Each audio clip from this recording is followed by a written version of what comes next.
Somebody was injured in the process of committing a crime. Once they are treated, they should be charged in court this afternoon. It was not very normal. When you see somebody carrying a panga, you think he's going to the shamba. But today we are seeing them walking with the pangas to the police station.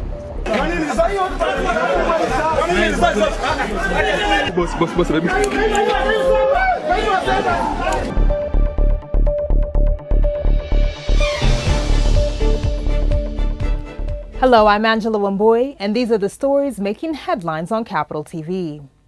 The High Court has nullified the 24.6 billion shilling schools laptop tender awarded to Olive Telecommunications in February this year.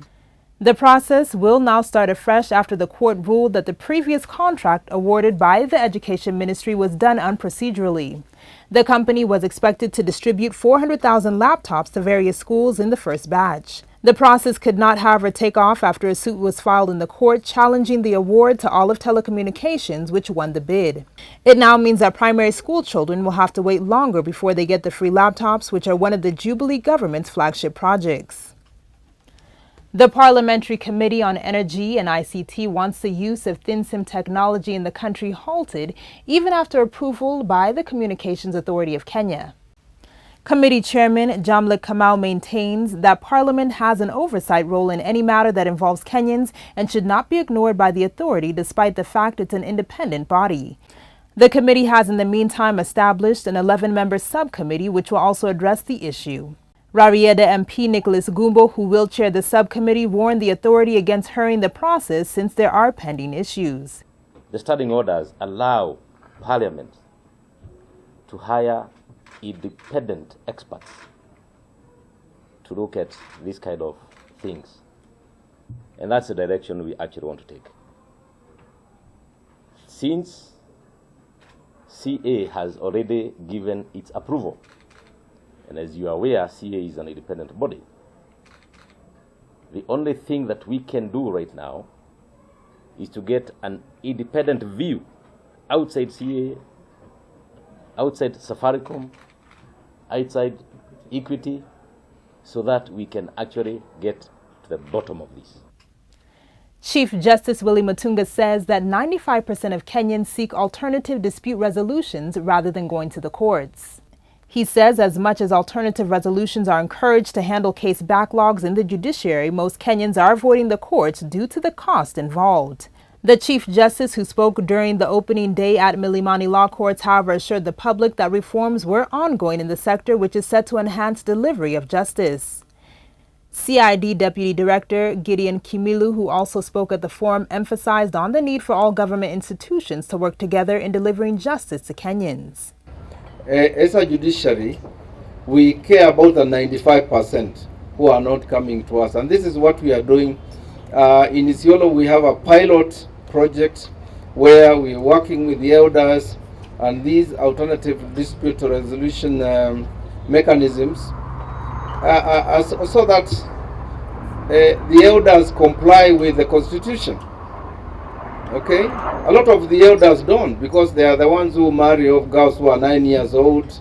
They are the ones who don't allow women to be represented in their forums. So they have to act now within the constitution, and we are making sure that that happens. So there is that connection also with the 95, which is very, very important. And that's what we call here in the courts, without the law jurisprudence. Meaning you don't have to go to court, you can go to other places where you get justice, but that those institutions must respect, the constitution. Those institutions of the criminal justice must be efficient, must be effective, and must give timely service. And any of them which is not up to the standard will affect all the others. It's my request that we have the game in all the criminal justice institutions so that we can have efficient service delivery in the system. What is the role of those institutions in home security? We have a big challenge, and you have seen it, that the level of violence globally, internationally, is going up, and even locally. It was not very normal. When you see somebody carrying a panga, you think he's going to the shamba. But today we are seeing them walking with the pangas to the police station, going to political meetings and cutting people. And therefore, it's very important that we have our game and make sure that we ensure home security for our people. And finally, Inspector General of Police David Kimayo says action will be taken against all county government officials involved in Tuesday's shooting, which left 5 people wounded.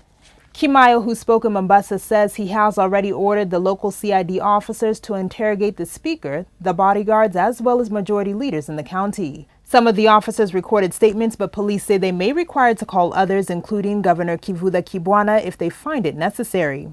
Officers have already confiscated firearms from the officers who opened fire during the chaos that occurred at the county assembly offices.